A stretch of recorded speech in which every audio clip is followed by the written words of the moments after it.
So there's a story I want to tell. It's about the time when me and my brother tried to steal a trampoline. The plan was not actually to steal this trampoline. The chief of police shows up at the door. I'm the one who answers it. Okay, so there's a story I want to tell. It's about the time when me and my brother tried to steal a trampoline. And I, I feel like this needs a little bit of clarification. This is one of those giant trampolines, um, which means you can't really steal it. We're trying to pull this trampoline behind a tree out of sight from the owners so we could jump on it for a little while. That was the plan anyway. The plan was not actually to steal this trampoline. Me and my brother were just a couple of Lakota kids, some wild Oglalas who had just moved from the reservation to this border town. Nobody ever told us it was okay to just go ask. There's always this assumption of, in our experience, there was always an assumption of guilt. We shouldn't be there, we shouldn't be here, we shouldn't be there in this border town. We had the cops called on us before for just being in certain parts of town, not doing anything in particular. So I think we didn't feel welcome in the town in general. So that's why we hatched up this plan. They're not gonna see us. We can jump on it for a little while and go home. And we started dragging it so far. We were in the middle of dragging almost behind that tree. And then the owners come running out and start shouting at us, yelling at us. So we run off, and I guess we just kind of assume that's that. That's the end of that. 30 minutes later, the chief of police shows up at the door, and I'm the one who answers it. Just this little Lakota kid. Or he doesn't ask what we were doing or why we were doing it or anything like that. He just proceeds to give me a lecture. He told me to look him in the eye because I kept looking away. I don't know, this is really intimidating. He started his lecture. He was like, something to the effect, like, you know what you did was wrong, right? Now I want you to say it. Look me in the eye. Hey, don't look away. Hey, look me in the eye. Look me in the eye. Now I want you to say it. I still think about that sometimes. And it really gets me thinking about eye contact in general. Because eye contact is something that I've always struggled with. And I think there's a lot of conversation to have about that. Eye contact means something different to so many peoples, so many cultures. I think that was just one of many ways that people think about eye contact. So for the chief of police, his understanding was that if you are not making constant eye contact the whole time, then that means that you are being dishonest. But that is not so for Lakota people, and probably a lot of other native people as well.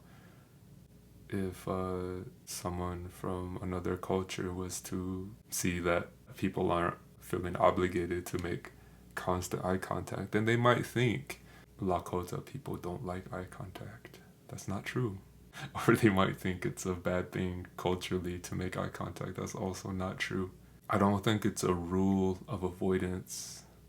I think it's more so just acknowledging the power of what eye contact is. Because when you acknowledge the power of something, you acknowledge that it has both the potential for something harmful or something helpful. When I say acknowledge the power of it, I think it's acknowledging that with eye contact, there really is a potential there to impart the emotion from one person into another. If you can think back to a time when somebody looked upon you in a loving, warm way, you can probably remember feeling nourished by it. You could feel that from them. You could truly feel that. And in the same way, you could probably think back to a time when somebody had a lot of anger inside of them, a lot of frustration. And they looked towards you that way to release that anger towards you, and you felt it, you received it. It has both of those potentials. And there's a lot of talk about your eyes being the window to your soul. And I think there's a reason for that. I think there's a reason that people say that. And I think it's important to think about that in terms of windows too, because you're opening that window. You're opening a window in order to give what's within yourself. But you also open up a window to receive emotion from who you're sharing eye contact with. And it is entirely possible for somebody to open up that window to give, but not open up that window to receive. You can tell when they're not open to what is right before them. You can tell when they're speaking just to speak. They haven't opened up their own window, because if they did and they could see that they were harming you, immediately they would be affected by it. That's just the nature of how that is. That's the potential of every human being. So I think that's what happened with the chief of police. I think he wanted to kind of force the eye contact to happen, but I don't think he had his own window open to be receptive to the emotion he was seeing on my face, you know, because if he did, he would have saw that I was scared. He would have saw that I was sad. And just that alone, just seeing that alone, it might have made him wonder why.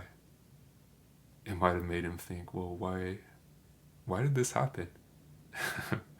What is this? It almost opens you up to that person's world that you're looking at. What is the reason for this little Lakota kid to go and try to pull this trampoline behind this tree, or whatever he was doing? Why didn't this little Lakota kid, these two little Lakota kids, why were they afraid to just go knock on the door and ask to jump on that trampoline? Where does that stem from? What is that fear? Why? And if you really looked into it, there's always a bigger picture, you know? There's this whole bigger picture about generational trauma. There's this whole bigger picture about historical violence that happened in this very community, this border town right by the reservation. There was a time when as a Lakota, you could have been shot just for leaving the reservation. So there's a feeling like, a residual feeling like it's illegal just to be there. And there's a lasting feeling that, you know, my family felt like always being suspected, being followed in stores, all that kind of thing. So it's just always the assumption.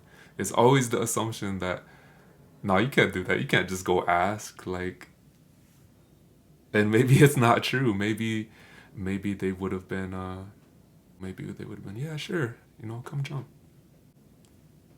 You know, it's possible.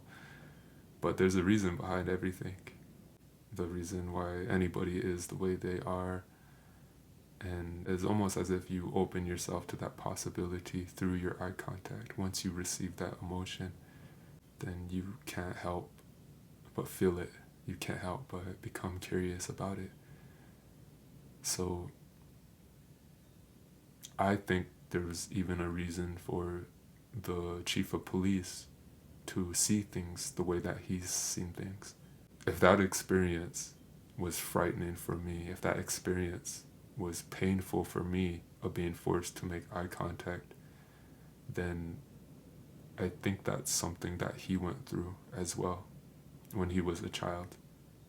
I think that capacity to do something to someone else always comes from having had it done to you. So I think he was met with that before. I think maybe his parents, instead of trying to understand him, just met him with cold authority. Do this, you know, not try to help him understand why something's wrong, or understand what he was feeling or why he did it to begin with. Just cold authority. You got to do it this way. You know, do as I say. Look into my eyes. Receive this frustration and carry on the way that I felt. When I look back, I'm not really frustrated at him. I don't really feel bitterness or anger towards him. The more I'm willing to try and understand, like there's a bigger picture to it, then the less it hurts me. This shows me just how important it is to acknowledge that power of eye contact. I've seen what it can do. I've felt what it can do in a harmful way. It also makes me acknowledge what it can do in a loving way, how it can really uplift somebody. You need to be open to it. You need to be able to be open to it as well, to receive that nourishment from others and to let out this pain you have inside. I'm willing for others to witness you and the emotions that you're given from your eye contact. So that was my issue. Coming back to that, coming back to me saying I struggled with eye contact my whole life. We're talking about these two different types of ways of opening that window. Well, I struggled with both of them. My default go-to for any type of interaction was to avert my eyes. I didn't want people to see the emotion that was going on inside of me. There was like just a certain shame, and I was afraid to receive the emotion of others. And I'm not rooting it all back to what happened there. I mean, that probably didn't help, but that was just already the case. It was already the case that I didn't want to share my eye contact or even let people hear me speak, people hear my voice. But that's a whole nother story. So that's how it's been for me, trying to learn how to do both more, trying to learn how to share my emotion more, giving eye contact, and also being willing to receive the emotion from other people. It's not just eye contact. It's really a reflection of how you feel in the world. If you have unresolved pains and issues inside, then that has everything to do with how much eye contact you're willing to give and the emotions you're willing to receive from others. You need to learn how to feel safe, stable inside, safe inside. There's people who have a different path where they think their eye contact is great just because they're good at doing a lot of it, just because that they're good at always just all the time.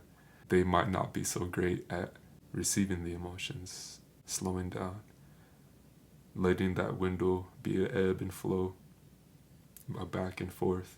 If they did, then they could immediately tell when they're being overwhelming.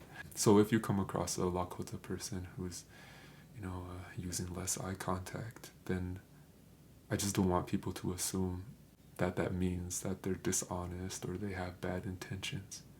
Eye contact is just powerful.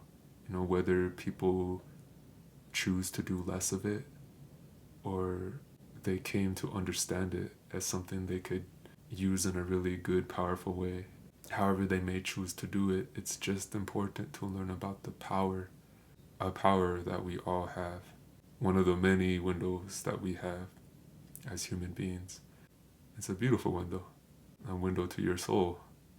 Oha, hechetuala, wopilai chichapala.